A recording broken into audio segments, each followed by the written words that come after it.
भक्तों, जो महिला रोज नहाने के बाद अपनी मांग में सिंदूर भरती है, वह आज महाराज की इस बात को बहुत ध्यान से सुन ले, क्योंकि यह विषय साधारण नहीं है। भक्तों, मांग में भरा गया सिंदूर केवल श्रृंगार नहीं होता। यह स्त्री के सौभाग्य, पति की आयु और पूरे घर की समृद्धि से जुड़ा हुआ होता है। हिंदू धर्म में सिंदूर को मंगल का प्रतीक माना गया है। यही मंगल पति की रक्षा करता है, दाम्पत्य जीवन को स्थिरता देता है और घर में लक्ष्मी के वास का मार्ग खोलता है। लेकिन भक्तों, जब यही सिंदूर गलत समय पर, गलत अवस्था में या गलत विधि से भरा जाए तो वही मंगल अमंगल का कारण भी बन सकता है। बहुत सी बहनें अनजाने में रोज ऐसी गलतियां कर रही हैं जिनका प्रभाव सीधे उनके पति के भाग्य पर पड़ रहा है। पति मेहनत करता है, दिन रात संघर्ष करता है, मेहनत करता है, फिर भी तरक्की नहीं हो पाती। घर में बिना कारण कलह बढ़ती है, मन अशांत रहता है और संतान पक्ष में भी रुकावटें आने लगती हैं। भक्तों, यह सब केवल बाहर के कारणों से नहीं होता, इसके पीछे कई बार घर के भीतर की छोटी छोटी धार्मिक चूक भी होती हैं। रात में सिंदूर भरने की भूल, अब ध्यान से सुनिए भक्तों, सबसे पहली और सबसे बड़ी भूल है रात के समय मांग में सिंदूर भरना। रात का समय शरीर और मन के विश्राम का समय होता है, ये समय शांति का होता है। लेकिन रात में सिंदूर लगाने से मंगल की तीखी ऊर्जा जागृत हो जाती है। इससे पति के जीवन में अनचाही परेशानियां आने लगती हैं। घर में छोटी छोटी बातों पर तनाव बढ़ता है और बिना वजह मन भारी रहने लगता है। कभी मजबूरी हो तो अलग बात है, लेकिन इसे रोज की आदत बना लेना ठीक नहीं माना गया। दुख या क्रोध में सिंदूर भरना दूसरी बड़ी भूल है। दुख, क्रोध या मानसिक अशांति की अवस्था में सिंदूर भरना, जब मन दुखी हो, आंखों में आंसू हो, गुस्सा भरा हो या किसी से मनमुटाव चल रहा हो, उस समय सिंदूर नहीं भरना चाहिए। उस समय मन की नकारात्मक ऊर्जा सीधे सिंदूर में समा जाती है और वही प्रभाव पति के जीवन में दिखाई देने लगता है। इसलिए महाराज कहते हैं, पहले मन को शांत कीजिए, फिर सिंदूर लगाइए। बिना स्नान सिंदूर लगाना तीसरी भूल है।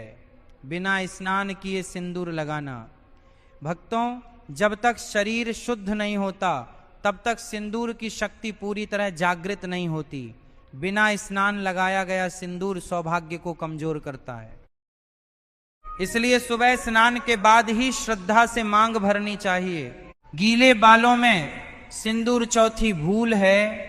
गीले बालों में सिंदूर लगाना।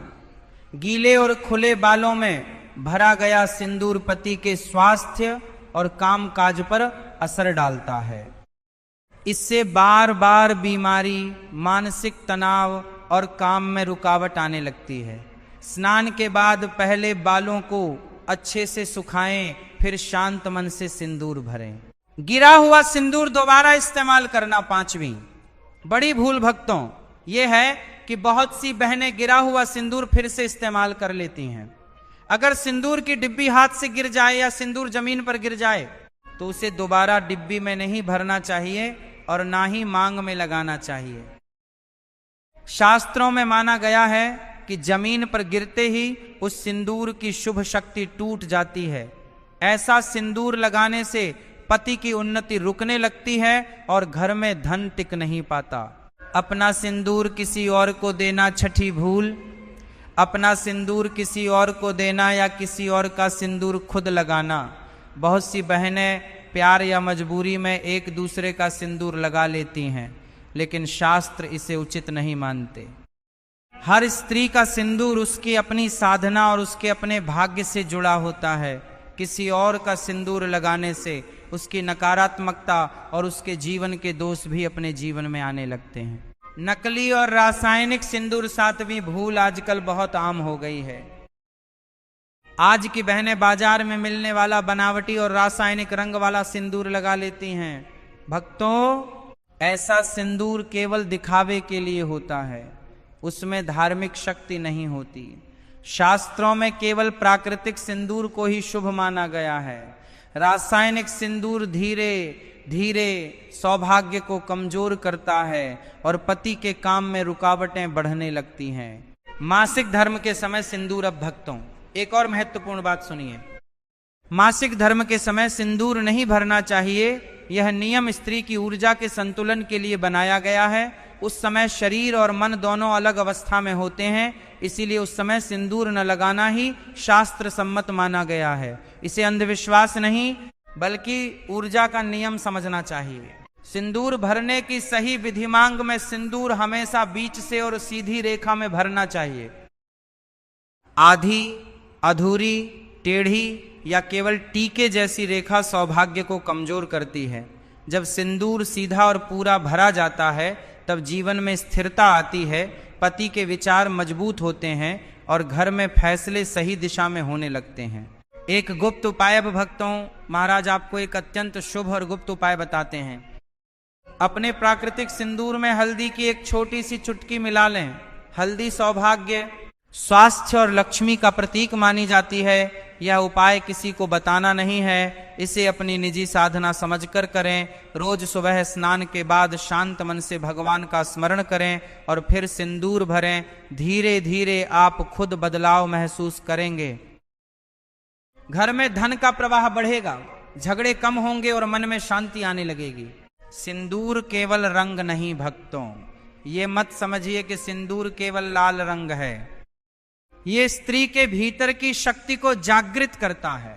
ये मंगल की ऊर्जा को संतुलित करता है।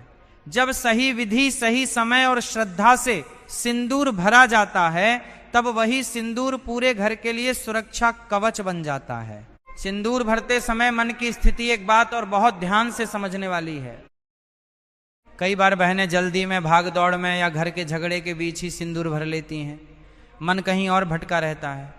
लेकिन सिंदूर भरते समय मन शांत होना चाहिए। 2 पल रुककर भगवान को याद करना चाहिए। जब मन ठहरता है तभी सिंदूर की शक्ति जागती है। घर में भी सिंदूर का सम्मान कुछ बहनें केवल बाहर निकलते समय ही सिंदूर लगाती हैं और घर में रहते समय उसे महत्व नहीं देती। लेकिन भक्तों, सिंदूर दिखावे के लिए नहीं, साधना के लिए होता है। घर के भीतर, रसोई में, पूजा के समय और पति के सामने भी सिंदूर की गरिमा बनी रहनी चाहिए। जब स्त्री स्वयं अपने सिंदूर का सम्मान करती है तभी संसार भी उसका सम्मान करता है।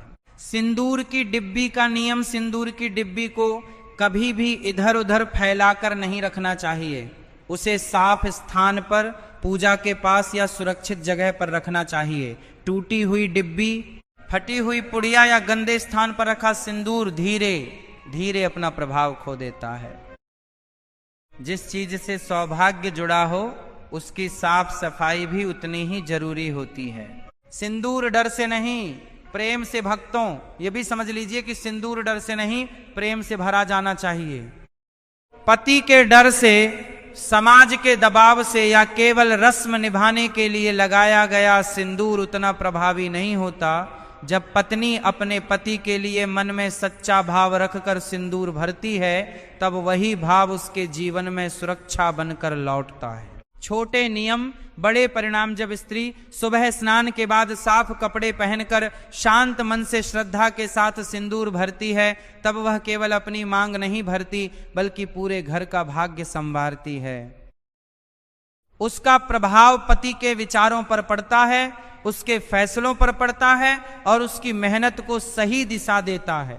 धीरे धीरे घर की नकारात्मकता कम होने लगती है, झगड़े कम होते हैं, चिंता दूर होने लगती है और घर में सुकून बसने लगता है। अंतिम संदेश भक्तों, अंत में महाराज बस इतना ही कहना चाहते हैं। सिंदूर को हल्के में मत लीजिए। यह स्त्री की शक्ति है, उसका सम्मान है और उसके परिवार की ढाल है। इसे नियम से, श्रद्धा से और विश्वास के साथ अपनाइए। धीरे धीरे जीवन में वह बदलाव आएगा जिसे शब्दों में नहीं, केवल अनुभव में महसूस किया जा सकता है। और याद रखिए भक्तों, जब स्त्री का भाव शुद्ध होता है तब सिंदूर में शक्ति आती है और जब सिंदूर में शक्ति आती है